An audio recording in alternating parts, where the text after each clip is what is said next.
Welcome back for all of our listeners, and if you're new here, hello, I'm Kimberly, your host, and this is The Parent Solution, your one-stop shop for all things educational. So a couple of episodes ago, I shared some of my thoughts about academic schooling versus more practical application, or the trades, and how there's been a divide that's been created between the two. I chatted briefly about the stigma around trades and why there is such a stigma that's still present today. I'm actually very lucky to have a guest on today's podcast who's been in the trades for over 20 years now. From our initial conversations, I can already say he's a wealth of information and experience regarding trades, particularly electrical, and I'm really excited to have him here. Andre, welcome. Nice to have you. Thanks for having me, Kimberly. Of course. So I guess I should start with my first question here, and that would be, what made you, how did you get into the trades in the first place? So growing up as a child, I did a lot of home renovations with my family just to save on costs and whatnot. And once I got into high school, I was given the opportunity to get into a program where I had 4 different trades to try out. And the 4 trades were machine shop, automotive, computer programming, and electrical. And I, for the longest time, thought the car mechanic would be my avenue until I got into electrical, and I kind of excelled in there and was approached by a teacher to start a apprenticeship. Cool. Okay, so that's kind of how you got your start in the trades. Yes, absolutely. So were you someone who was good at school? Did you enjoy school, or? So that was basically in grade 9 was when I did this course, and at the end of grade 9, the teacher in the electrical side asked if I wanted to do a co-op program, and I asked the teacher what was involved, and she said, well, basically you would be in school half the time and then out on the job site for half the time of the school year. And basically I was sold at that because I wasn't much for as a student to be sitting down in class and just taking lessons. Right, I see. Yes. I see. So you wanted more of the hands-on. As a student, if I sit in class, my brain started to wander to typically mischief. But as long as I'm doing something hands-on, my focus is kept very well as long as I'm doing something with my hands. Yeah. Right. It's more engaging for you. Which, as an educator, I can definitely say that not that it has anything to do with gender per se, but I definitely see the difference between boys in school and girls in school. The boys are more hyperactive. They definitely most of them don't want to sit down and learn what we might term book knowledge. They value more hands-on stuff. So I do think that there's something to be said about the trades knowledge over book knowledge. And I know that there's, especially in today's day and age, there's a little bit of a shortage that's going on in terms of tradesmen or tradeswomen. Why do you think that there is such a shortage of workers? Well, when I got in the trade over 20 years ago, there was already a shortage then. And the shortage was coming in from people not wanting to get into the trades. Technology was getting better and better, and people were able to do different types of work that was not available in the new industrial age where they had a lot of trades. So I also think that there is a feeling towards tradesmen where they're not as knowledgeable, or they're almost looked down down to because they're not educated as some of the white collar professions are out there. So nowadays with computers and technology, it's a lot easier for someone to work at home and make the same amount of money as a tradesman would nowadays by working in various conditions. Yeah, definitely. I just want to touch on a couple points that you said there. Trades, and you said tradesmen are not quite as, I would say, quote, educated, unquote. And I know you I would assume you share the same opinion having worked as a tradesman, but It's not that tradesmen and tradeswomen are not educated. It's just a different kind of education, I would argue, like a hands-on education. This day and age, society holds education or educated people as to what they finished in school. So as a electrician, I had to have my grade 12 math. I also took physics in high school, which also helped me in the trades. But in the 5 years of apprenticeship and the 9,000 hours of work that has to be completed in order to become a licensed electrician, there was only, in reality, 6 months worth of schooling in college. And a lot of the stuff that you learn in college is not really used in the fields. So most of your knowledge is gained on the job, not in the classroom. And that makes sense for co-op. I know for myself, when I went through teachers college, the real experience was in the classroom, and I kind of felt like the actual teachers college classes with all of the like actually going to the university and sitting in class and quote unquote learning how to be a teacher was kind of pointless. But that's a whole other podcast topic for sure. There's definitely something to be said for the hands-on experience that you get. Now, you also mentioned that a society kind of looks down on these tradesmen or tradeswomen that are not as quote unquote educated. And I know you said that you feel the reason why, and I would agree, is because society looks at the piece of papers that you have and how many letters you have behind your name. Yes. And I don't think that's necessarily the right thing to do, but unfortunately that's the way that it is. So, this is the parent solution, and I like to kind of talk about more practical ways of applying things. Just before we move into talking about, getting into the trades and stuff, what are some ways you think we could perhaps right now mitigate or reduce that divide between people who are tradesmen or tradeswomen or people who are not and who are more white collar workers?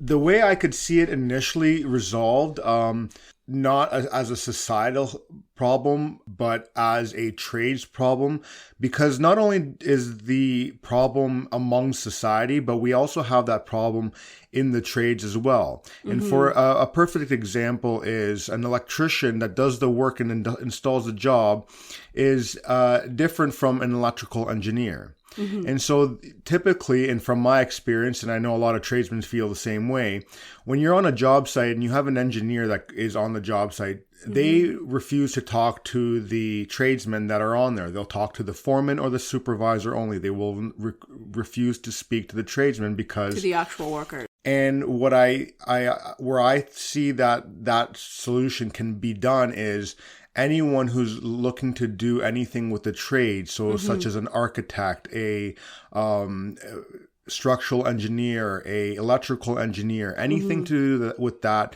they should have some sort of construction background. They should actually get their hands dirty and actually have a trade behind that they're looking to get involved. Be it hands-on or actually going through the trade school, but having the hands-on knowledge, I think, would reduce that, because then the respect would be there on both sides to see how the job comes together.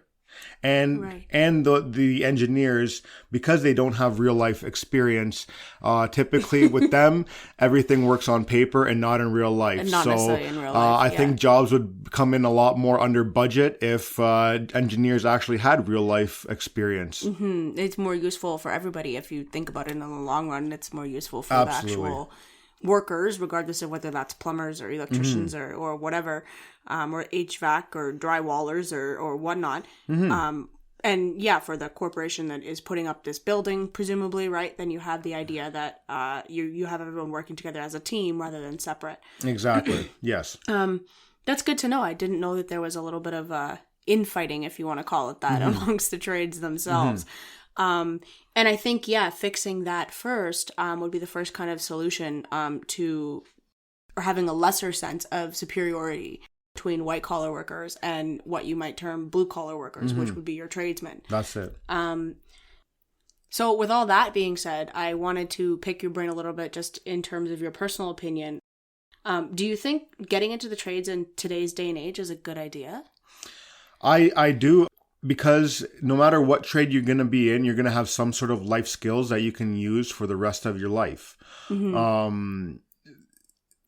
If you're going into any other profession, typically like has something to do with IT or something or medicine, you're kind of limited in what you can do. Where if you're a tradesman, you have skills and many different fields, because not only do you have experience in the trades itself, but many of the tradesmen also have to take first aid and different training to maintain certification. So you do also get knowledge in the medical fields with that training.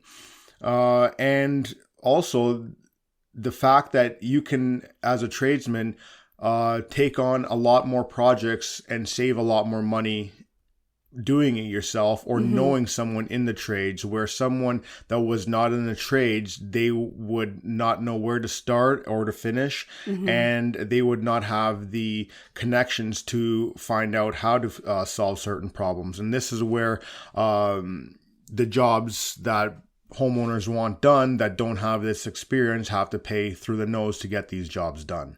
That's definitely true, I think, in the case of things like mechanics and really anybody, like a plumber or electrician or whatever. If you know somebody, if you're a tradesman and you know somebody who's within the field, then you would be able to call someone for help or whatever if you can't do it yourself. Oh, yes. Like, for example, many times as an electrician, I needed some plumbing work to be done. And so I knew a plumber and, he'd come out and, you'd offer him a beer and that would be basically his payment. And if you're a homeowner, you'd be looking at a $200, $250 service call. So I think it all ends. And then it comes back full circle too. So next time that plumber needs a hand, you know that you can just go there and help him out. And just that alone there saves lots of money. Yeah. Not even the money, but the connections that you're building too. It sounds like you've had quite a few experiences. Have your experiences within the trades over the years led you to other sorts of opportunities? You talk about meeting, plumbers and whatnot. Have you met other individuals? So being that as an electrician, I ended up traveling all around Canada doing various work, and then ended up going back to Ontario and opening up my own electrical contracting company, which ended up leading me into also real estate investing and owning my own real estate that was like rental properties, and then also flipping properties like homes, single family homes, and things of that nature. And as a tradesman, you can make your own work, find your own work, or get called to work. So yes, electrical took me into the real estate market, which also helps me now with the rental properties. So if you have a toilet that breaks down, you can call somebody, or you have the experience to do it. And if you're renovating the apartment, typically as an electrician now, over the years, I've watched drywallers, I've watched painters, I've watched how it's done, and I've gained that knowledge through watching other trades. And over time, you learn how to do it yourself. So now I can do full apartment renovations on my own and not have to pay anyone. So you're saving a lot of money that way. Thousands of dollars, and then still getting that return on investment back even quicker. So it's about creating opportunities, and it's about creating those connections with people. That really seems like it's done the job for you over the years. Absolutely, because once you're in that environment or in the trades, you don't know. Everyone needs an electrician. Everybody wants to know a plumber. Everybody because face it, one way or another, those prices are going up and up, but especially with the shortage. So nowadays, to call someone to your house, you're almost looking at $200-$300. So I think it's safe to say that your experiences within the trades have led you to other connections and other opportunities that have opened up for you based upon the fact that you were in the trades rather than something that was more of an IT office job. Yes, and that's the beauty of being in the trades, is because you're always moving around. You're always moving on to the next job, to the next client, to the next project, and you don't know who your next client's going to be and what they're involved with. Once I opened up my own contracting company, it kind of opened up more and more doors, because now you're getting into working with other real estate investors. You're learning different investment strategies. You're working with people that actually have money or running different businesses, so you can get better contracts and better connections and learn different skills. And you never know where it's going to lead down, what kind of partnerships they can develop into. You can always join two different trades and make one big company and take over anything, really, depending on what you're doing. It is what you know, but it's also who you know as well. That you're right, that being in the trades opens up a whole other opportunity. It opens up different opportunities than you would have if you were sitting in an office working with people who are in IT or administration or whatever. Not that there's anything wrong with that, but it definitely is not a job, I don't think, that opens up quite as many doors, it would seem, from your experience anyway. So, I mean, I have a couple students. I'm thinking of one in particular, actually, who really wants to be an electrician. He wants to go for his master's in electrical and get his master electrician license.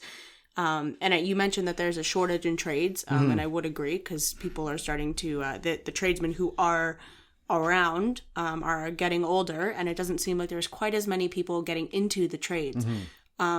Whether they're male or female. Why do you think that is, that not as many people are going into the trades now these days? Well, like I said earlier, the times are different nowadays, and I can give you a perfect example as to why people aren't getting in the trades. The trades are not making, or should I say, the tradesmen are not making the money that they should be.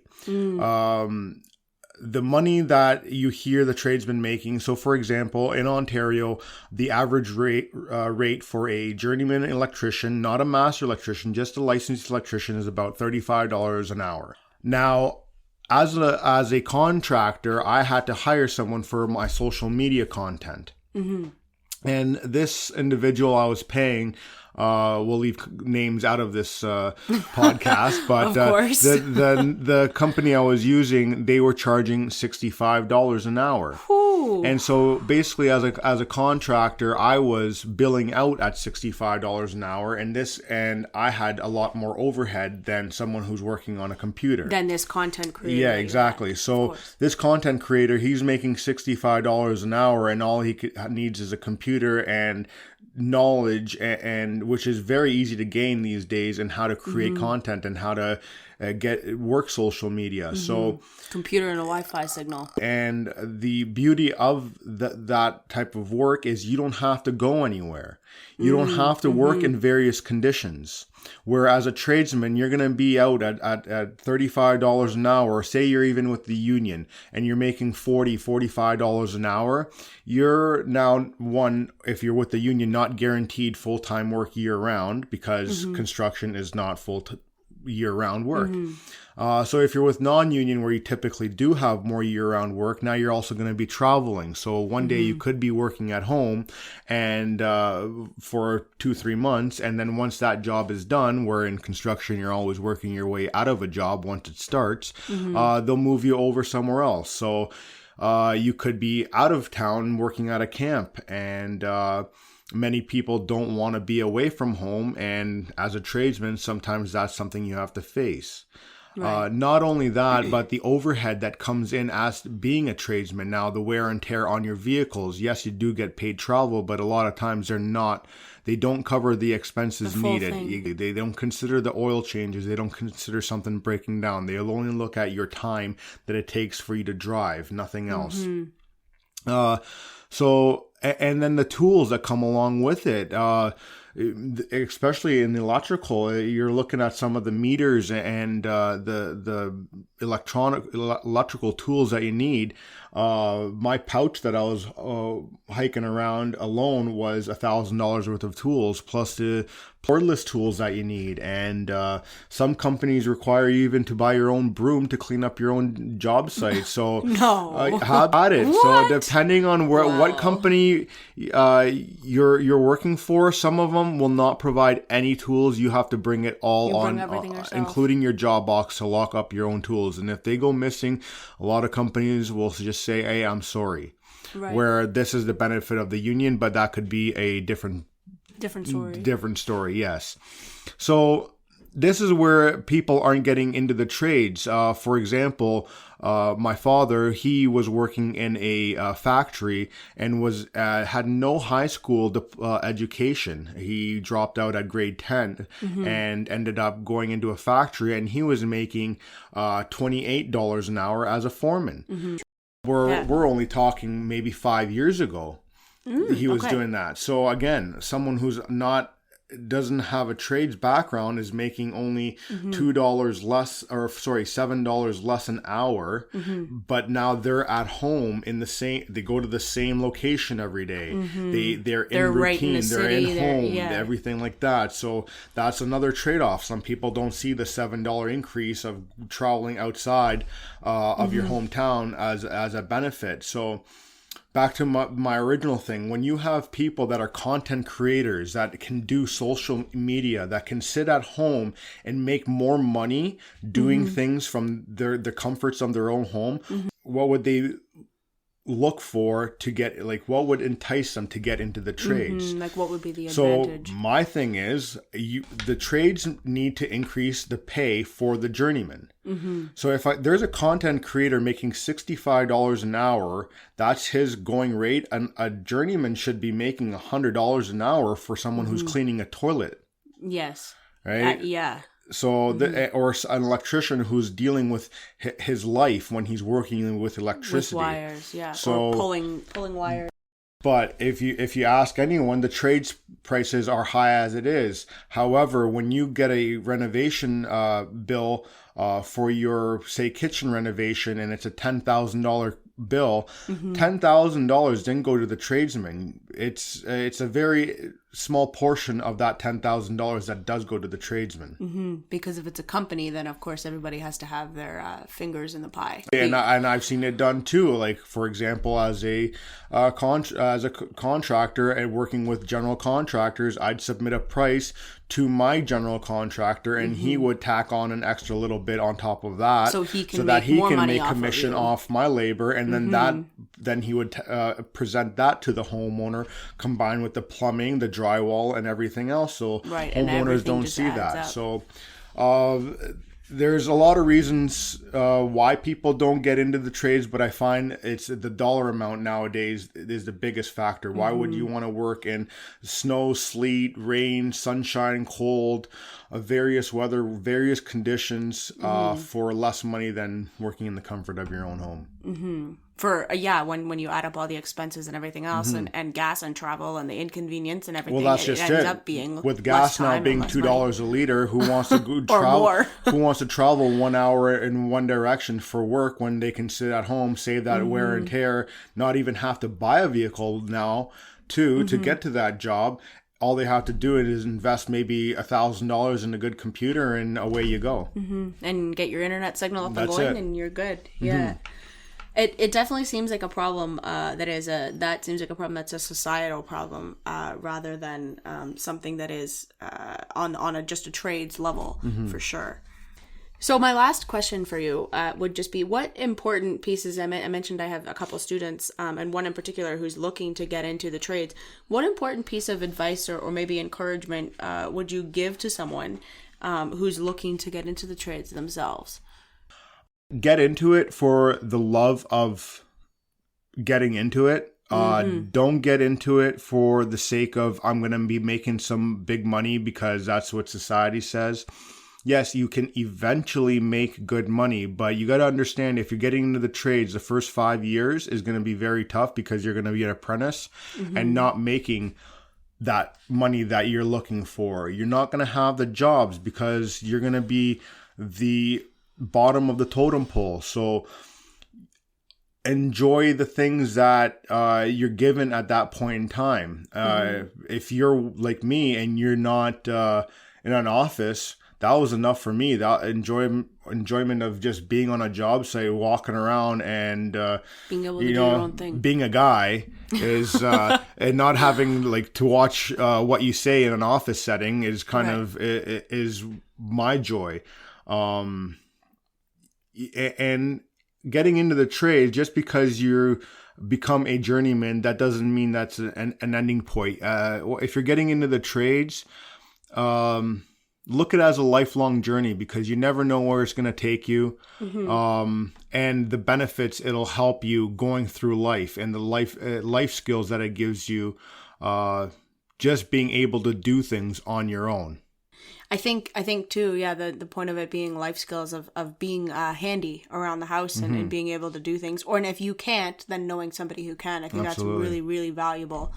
And doing things for the love of it, right? I mean, I teach because I love it, and I want to inspire children to learn, and that's really what I'm all about. And I would say that you have a similar perspective on the trades. You've got to get into it because you love what you do. Well, that's just it. I always enjoyed hooking something up and then flipping that switch to see if it turns on. And even till this day, you know, like I wire up a simple bedroom switch and that light goes on, you know, like your work is visual. Right, because you can see what's going on. Yes, exactly. Sometimes that is the frustration with computer work, is it feels like you're in full speed neutral because you don't get to see a physical product. And that's one thing I really find with tradespeople is they're really proud people, is they like to do things and stand back from what they just did and be like, I did that. And put their hands in their pockets and, oh, that looks nice. Yeah, or if you live in a city, you know, you're driving around, you can be like, I worked on that building and I worked on this building, and it kind of stirs up the memories. Yeah. That's really cool. Awesome. Well, I mean, you've had some great insights and you've had some great advice. Thank you so much for being here. Yeah, thanks for having me. Thank you so much for sharing. Of course. That is it for this week's episode of The Parent Solution. Thank you so much to all of my listeners. Appreciate you all. Remember, new episodes premiere every Tuesday at 5 a.m. on Spreaker. And I'll see you next week, guys.